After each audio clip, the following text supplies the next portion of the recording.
Hello दोस्तों, स्वागत है आपका फिर से एक बार आपके अपने चैनल बाज़ार की बात में। और बाज़ार की बात की शुरुआत करेंगे आज चंबल फर्टिलाइज़र के साथ। और चंबल फर्टिलाइज़र में अ, कोई दिक्कत नहीं है, अपना जो ट्रेलिंग एसएल है वो भी अभी भी सलामत है, तो ये स्टॉक में कोई दिक्कत नहीं है और अपन जैसा ट्रेड चल रहा था वैसे ही चलता रहेगा। उसके बाद बात करेंगे कोरोमंडल इंटरनेशनल, तो आज ज़बरदस्त स्ट्रेंथ यहाँ पे देखने को मिल रही है। आप कैंडल का पैटर्न देखो, कैंडल का जो अ, स्ट्रक्चर देखो तो पता चल जाएगा कि कम ऑलमोस्ट ये फुल बॉडी कैंडल है, यानी कि आपका मारूबोजू कैंडल जैसा है, क्योंकि open is equal to low है और ऑलमोस्ट डे हाई पे आके वो क्लोज दिया हुआ है। तो बहुत ही स्ट्रांग, बहुत ही मजबूत कैंडल है। तो कोई दिक्कत नहीं, अपना ट्रेड जैसा चल रहा था वैसे ही चलने दिया जाएगा इसको भी। इंटरग्लोब एविएशन, यहाँ पे भी कोई दिक्कत नहीं है, आपका एसएल बच गया है आज यहाँ पे। और जो अपना एंट्री का प्राइस था ना, वही प्राइस पे आज वापस आके वो क्लोज दिया हुआ है। तो इंटरग्लोब में भी कोई दिक्कत नहीं है। और वेल्सपन कोप में हमें यहाँ पे ये लाइन के ऊपर ट्रेड लेना था, तो अभी तक ट्रेड नहीं मिला हुआ है। और जेएसडब्ल्यू स्टील सेम चीज़, हमें ये लाइन के ऊपर ट्रेड लेना था तो नहीं मिला है।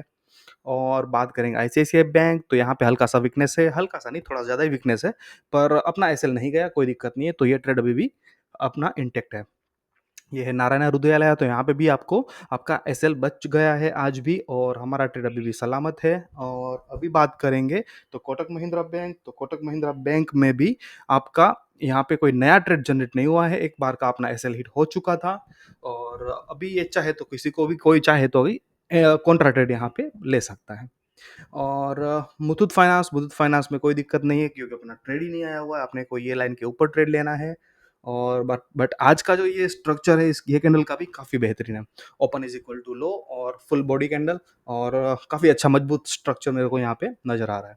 और एसआरएफ में आप देखो तो ये कैंडल देखो और ये कैंडल देखो, ठीक है, आपको पता चल जाएगा कि कितना स्ट्रेंथ है ये कैंडल काफ़ी स्ट्रॉन्ग, ये कैंडल काफ़ी स्ट्रॉन्ग, ठीक है। कल का दिन ऐसा था कि मार्केट में वीकनेस थी, उसके चलते हो सकता है ये नीचे आया, पर आज वापस वो कवर कर लिया है वो इसने।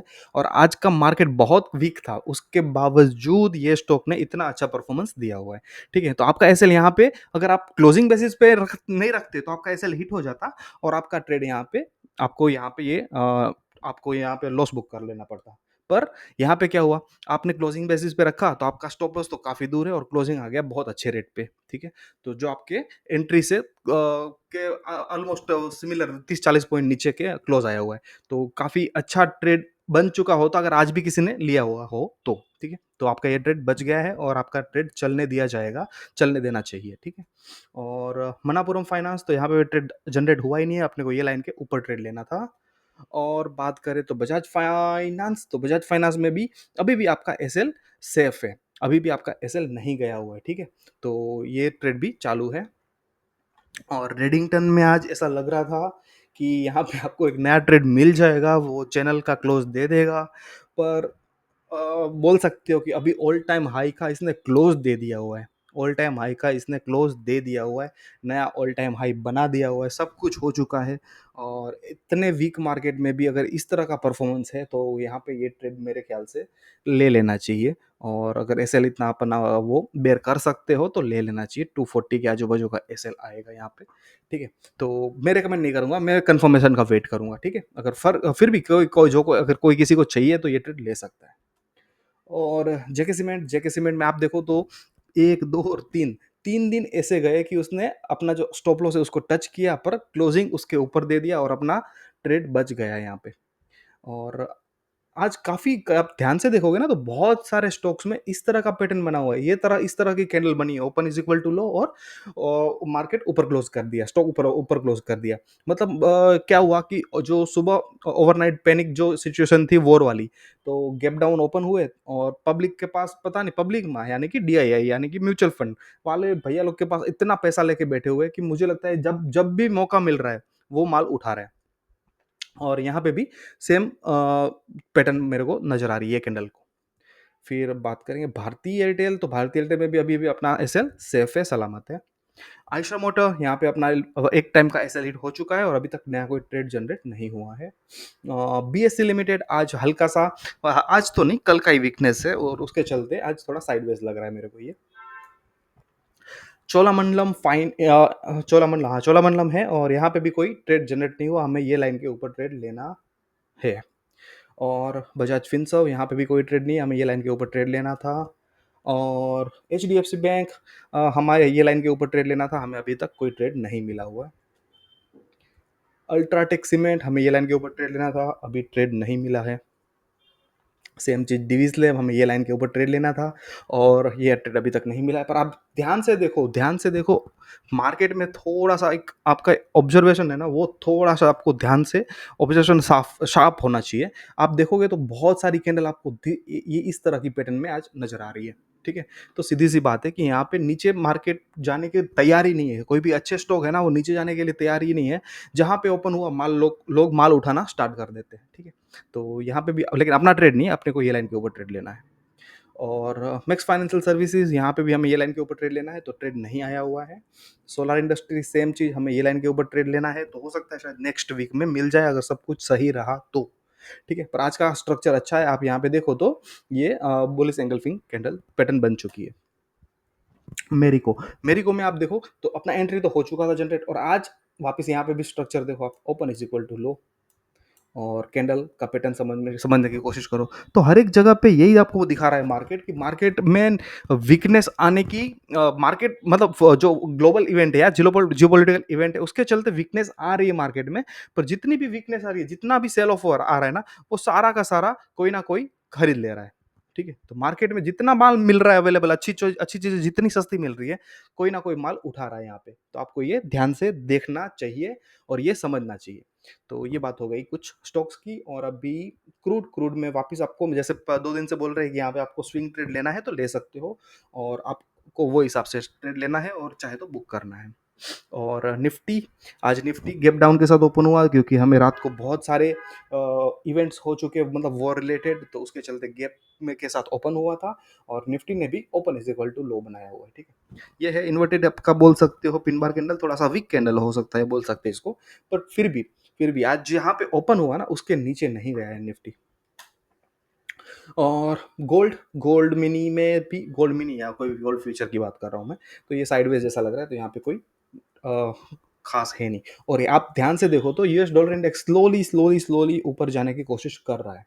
ठीक है, तो ये अगर और इसका एक रीज़न ये भी हो सकता है कि जो ग्लोबल जो ट्रेड वो टेरिफ वॉर के जो सिचुएशन थी ना, वो धीरे धीरे शांत होती नजर आ रही है। और यूएस ने जैसे कल आपको यूके के साथ एक ट्रेड एग्रीमेंट साइन कर लिया हुआ है, तो ये जो टेरिफ वाली सिचुएशन एकदम सोल्व हो जाएगी ना, तो वापस हो सकता है कि अपना डॉलर इंडेक्स अपने रेंज में 104 105 के आजू बाजू में आपको मिल जाएगा। पर अभी भी ठीक है, अभी भी मुझे ये कोई थ्रेट नहीं लग रहा, अभी भी अपने कंफर्ट लेवल पे ये मिल रहा है। और जैसे कि अपना ये मंथ में 2 ट्रेड चल रहे हैं, एक एसआरएफ और आपका मेरिको, तो दोनों ही अभी भी इंटैक्ट है। इतना बड़ा इवेंट, इतना बड़ा गैप डाउन होने के बाद भी अगर आपका ट्रेड इंटैक्ट है, तो सीधी बात है कि आपके सिस्टम में कुछ ना कुछ तो एज है। एज यानी कि आपके पास कुछ ना कुछ तो ऐसा आपके फेवर में कोई ना कोई कुछ चीज़ है जो आपके ट्रेड को सलामत रख रहा है। तो वो है मोमेंटम। ठीक है, जब स्टॉक ऑल टाइम हाई पे होता है ना, तो वो मोमेंटम स्ट्रांग होता है, तो वो जल्दी से वो स्टॉक इतने वीक नहीं होते। बस आपको ध्यान रखना है कि आपका जो रूल्स है ना, वो रूल्स को फॉलो करना है, रूल्स को रिलीजियसली फॉलो करना है। और ये सिस्टम है बहुत बोरिंग, और मेरे को इतना भी पता है कि आपके जितने मेरे वीडियो वैसे भी लाभ ज़्यादा लोग देखते नहीं, पर जितने भी लोग देखते होंगे उसमें से बहुत कम लोग ये सिस्टम को फॉलो कर पाएंगे। पर हाँ, इतना मेरे को कॉन्फिडेंस है कि जो फॉलो करेगा उसका पैसा बनेगा, और बहुत अच्छा पैसा बनेगा, और बहुत पीस ऑफ माइंड के साथ पैसा बनेगा।